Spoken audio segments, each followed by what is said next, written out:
Ontem, como mencionado há pouco e também como vimos nesse vídeo, foi o Dia da Terra. Foi, portanto, o dia da celebração da nossa moradia, do lugar no qual residimos, a casa de todos nós, a Terra. A tradição judaica ensina de modo enfático: somos todos inquilinos da Terra.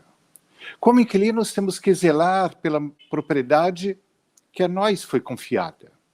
Somente podemos usufruir dessa moradia porque os inquilinos que nos precederam, as gerações passadas, tiveram o cuidado.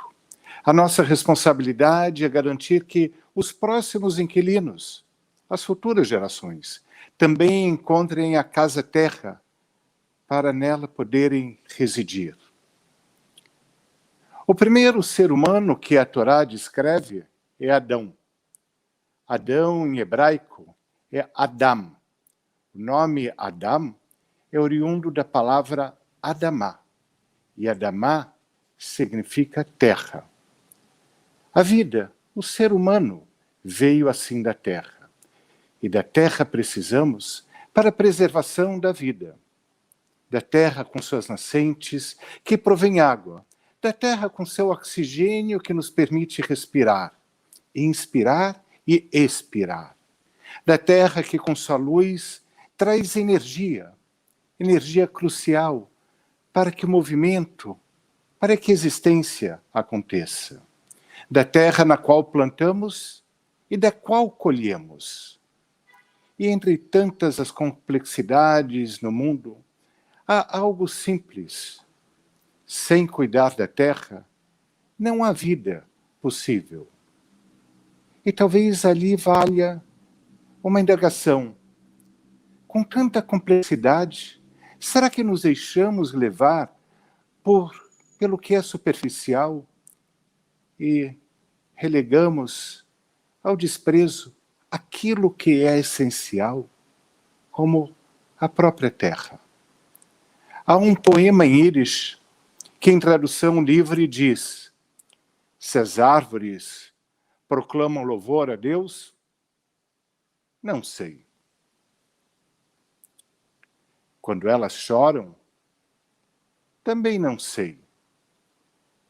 Quando as árvores riem, não sei. Eu nada sei sobre isso.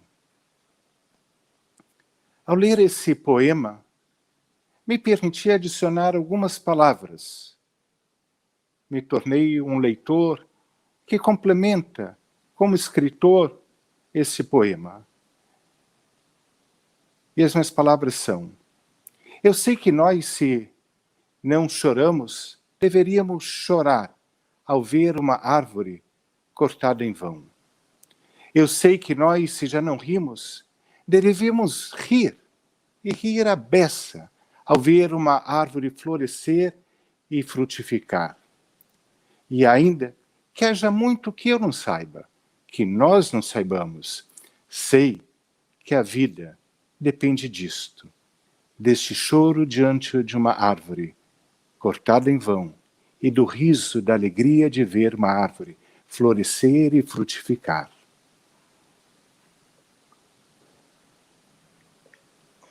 O pensador sionista do século XIX, Aaron David Gordon, disse que viemos para nossa terra natal a fim de sermos plantados em nosso solo natural, do qual fomos desenraizados para lançar nossas raízes profundamente em suas substâncias vitais e para esticar os nossos galhos no ar e na luz do sol, que nos sustentam e criam a nossa pátria.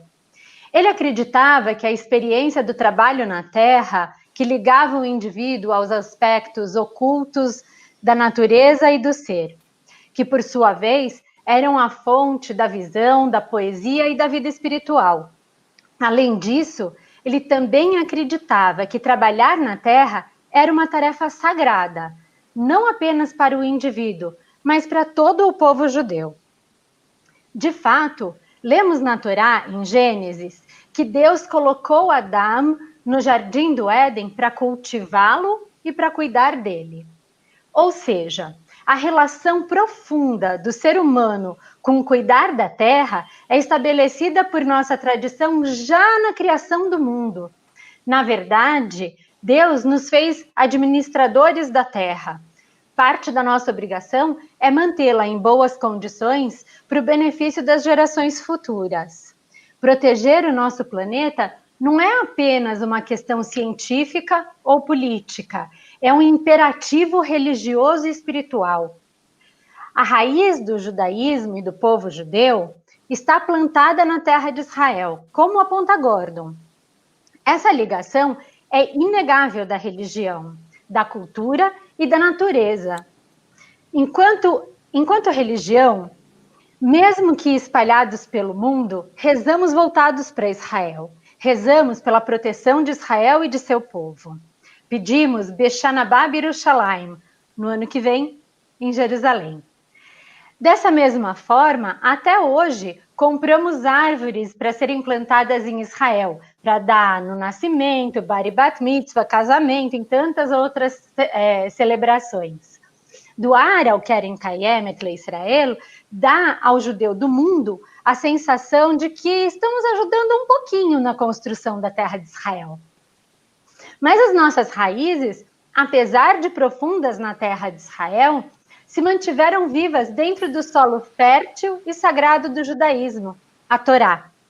Chamada de Etz Haim, a árvore da vida, foram em seus ensinamentos ciclicamente estudados, eternamente ressignificados, que mantivemos vivo o judaísmo ao longo dos séculos, ao redor desta terra que nos foi dada para guardar.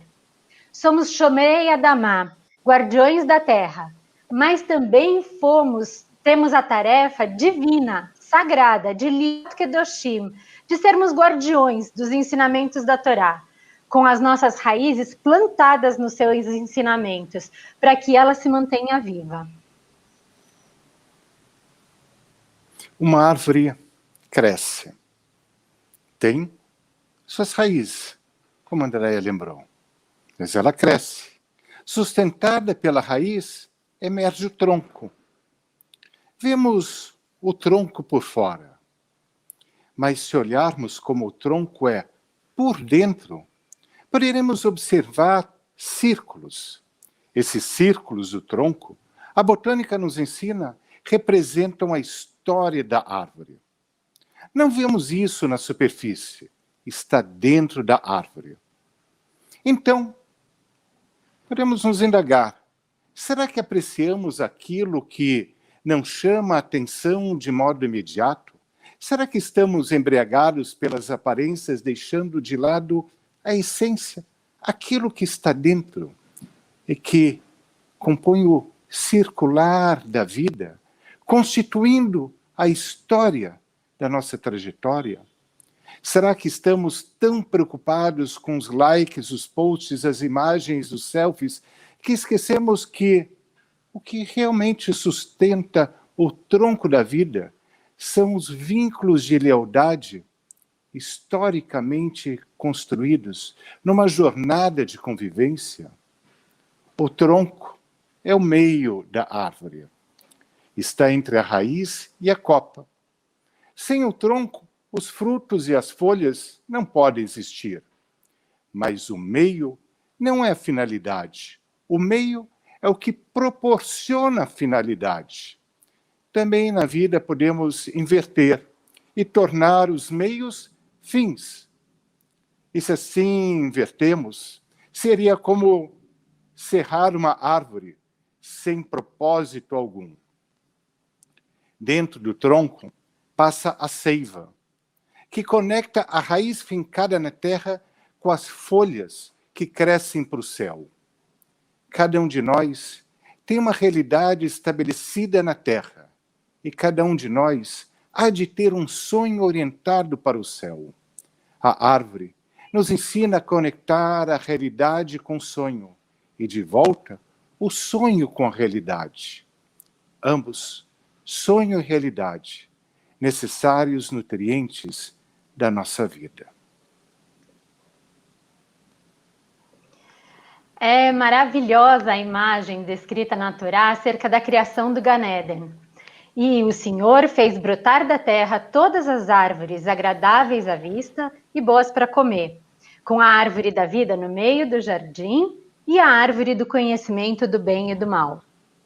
Conta um Midrash que quando Deus criou o primeiro ser humano, ele o levou e o conduziu ao redor de todas as árvores do Gan Eden e disse: olha para as minhas obras, olha como elas são belas, que louváveis elas são. E tudo que eu criei foi para você. Mas preste atenção, para não corromper e não destruir o meu mundo. Se você corromper, não vai haver ninguém para repará-lo. As folhagens das árvores estão presentes como guardiãs daqueles que estão em perigo no nosso Tanar.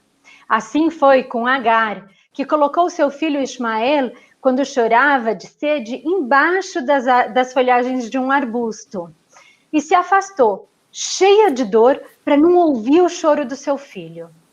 Foi assim também com Jonas, quando Deus providenciou que uma planta crescesse em cima dele, para dar sombra à sua cabeça e dar conforto.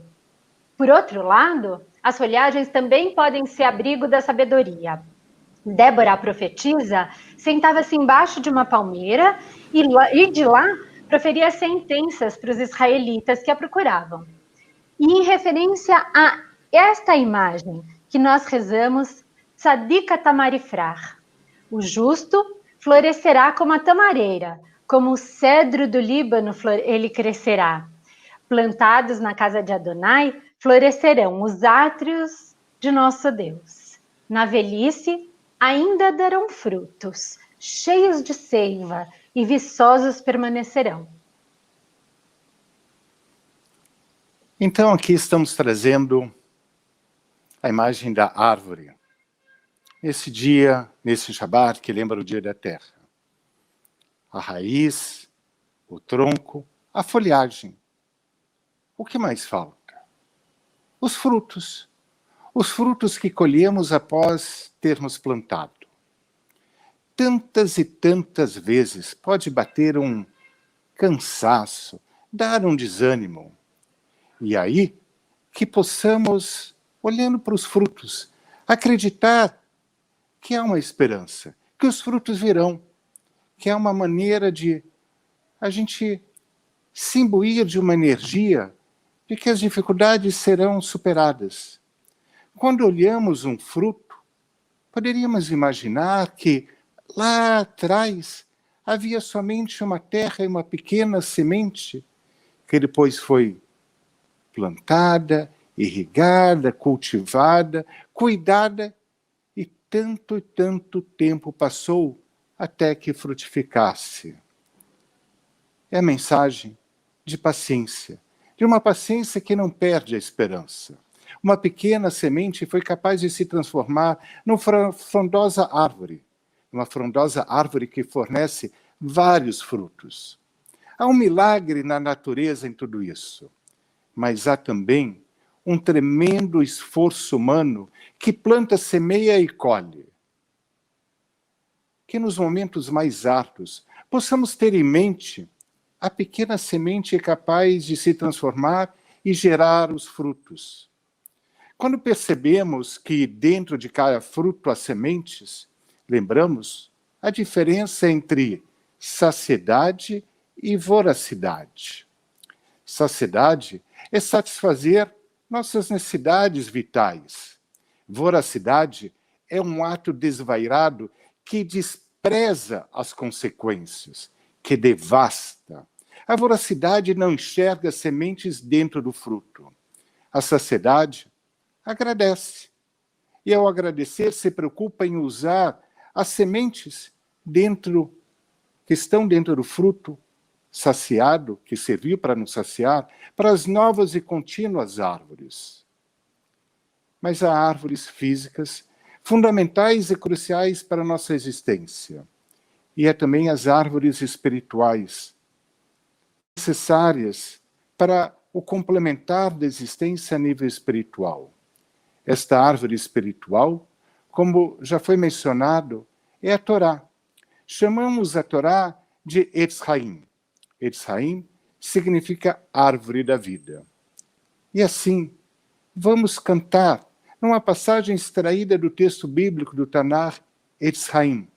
E quem sabe, a gente possa também cantar para as árvores que a gente vê, que nos sustentam, que fazem parte da nossa existência.